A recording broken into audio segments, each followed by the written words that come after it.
The most prestigious race in the world has been changed forever. As a whole, the IndyCar Series has had a very interesting offseason to say the least, but now the series' biggest race is going to have changes of its own. Autosport has reported that the IndyCar Series bosses aim to have a charter system finalized before this year's Indy 500. That was one of the rumors circulating for a while. Much like NASCAR's charter system, IndyCar wanted one of its own. Under the charter system, NASCAR and teams are pledged exclusively to each other. The circuit wouldn't create more charters and teams wouldn't race for other leagues. The current charters are in effect through the end of 2024 when NASCAR's current media rights deal expires. Right now, NASCAR and teams are negotiating, and currently NASCAR wants to extend the charter agreement with the new media rights deal ending in 2031. Now the higher-ups at IndyCar want a system of their own, but the problem is it would break tradition. CEO Mark Miles said, "We've put out a couple of different concepts for charters in previous team owner meetings, and frankly, not been very close to consensus on what it might look like." Yesterday, we aired another kind of high-level starting point for the concept of charters that maybe will have more traction, and we're going to work with a smaller group of team owners and get that developed. We'd like to see it fully developed and adopted before the 500 in coming weeks. The reason we'd like to get on with this is, first of all, we've been talking about it for a while, and okay, let's figure it out. Let's really lock up with the teams to figure out what's satisfactory, what would create value for them and for the series. He also says the way it could be implemented immediately is by going off of last season's results. Those initial charter members basically being the top teams, the Penske's, the Ganassi's, the Andretti's. Mark Miles did close off by saying this: "The discussion in our timing isn't driven by trying to sort out exactly what happens on the grid for the Indianapolis 500, although obviously that's going to be a point of discussion." In the proposal we put out yesterday, we said we want to think about this without the assurance of charter members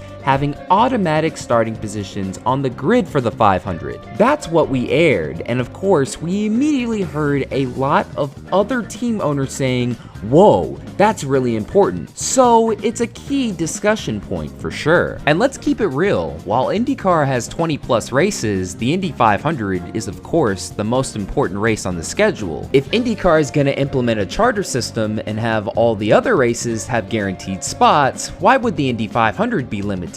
Team owners are definitely going to sell the hell out of that to sponsors, letting them know not only do we have every guaranteed race, but the most important one is for sure a lot. However, this would go against the strong tradition of the fastest 33 making the Indianapolis 500. No matter where you are in points during the season, it didn't matter when you came to Indy. If you weren't fast enough to make the top 33, you went home. Some of the greatest moments in the race's storied history has come from qualifying. Bobby Rahal missing in 93, Team Penske missing in 1995 just before the IndyCar split took place. And who can forget in 2019 when Fernando Alonso and Arrow McLaren were bumped from the Indy 500. If you didn't get it before, hopefully you do now. It's always been a sacred tradition. Well, for almost all of its history, because when the IndyCar split happened, the 1996 Indy 500 had the 25-8 rule. Fans were extremely pissed off about it then, and it seems as if the same thing is happening all over again. And I'm really not feeling this at all either. It really goes against everything that makes this race so spectacular. Nobody's locked into the Indy 500. It has to be earned, not given. Qualifying is a major part of what makes the month of May such a spectacle. You constantly have to practice and practice and practice to get the car as fast as possible. If spots are guaranteed, I'm pretty sure a lot of these teams are just gonna mostly focus on race trim during the month of May. Don't get me wrong, the lead up is still gonna feel big, but I don't know, it just won't feel as big because the sense of urgency won't be there. I'll put it like this: the buildup begins during testing in April, and then throughout the month of May, there's all of this buildup just to even make the race, and then once that's finished, the the entire rest of the week is spent building up to the race. I'm not gonna go as far as to say Indy 500 qualifying is completely dead. No. Winning the Indy 500 pole is still very prestigious, but realistically, only a few teams have a shot at even sniffing the pole, so a lot of them are just going to take their time and not mess up any of their equipment during the month of May. Fans want to see the best race the best, and in this case, they want to see the fastest 33. I feel like this is a situation where the owners win, but the fans lose. Honestly, if there's guaranteed spots to the Indy 500, don't call it the Indy 500 anymore. I'm sorry, you can't do it. You have to call it the welcome to the Indy Memorial Day special. Like, it's the Indy Oval on the schedule. Yeah, like I believe you lose the authenticity of what the Indy 500 is by just saying, hey, you know what? We're gonna have 26 spots that are for sure. Doesn't matter if they're the slowest people ever, because then what are those guys? If they're really slow in qualifying, they probably don't even go out. They're like, yeah, we know we're not gonna be on pole, so we're not gonna qualify. Because if teams are that into saving money, they're not going to qualify. They're just gonna be like, hey, we're not fast enough to make the pole, so we're just not even gonna run. We're gonna save our tires. We're gonna focus on race stuff. That's how it is going to work. I know motorsport with every fiber in my soul.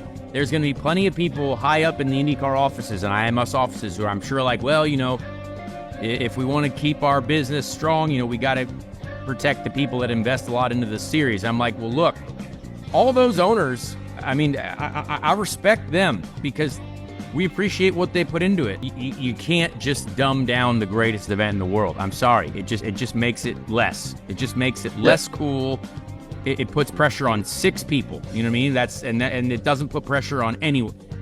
When it's qualifying day, you want pressure on every single person, every single driver, because that's what's beautiful about it. Connor Daly spoke nothing but facts in that clip, but now the next question is, how will IndyCar fans be speaking with their wallets? They have already been put through enough during this offseason with lots of questions going unanswered regarding IndyCar's future, and now just before the new season is about to begin, you throw this on them. I feel like the general consensus I get from IndyCar fans is this is an absolutely terrible idea, but also I can understand from a business perspective, if I were an owner, I would definitely want my car guaranteed in every single race, but I'm not and never will be. So obviously from the outsider's perspective, I have to agree with IndyCar fans as well. To diehard fans, it feels like 100+ years of history has been thrown completely down the drain. Bump Day was one of the most exciting in all of motorsports and has produced some of the greatest moments, but now with this guaranteed rule, it looks like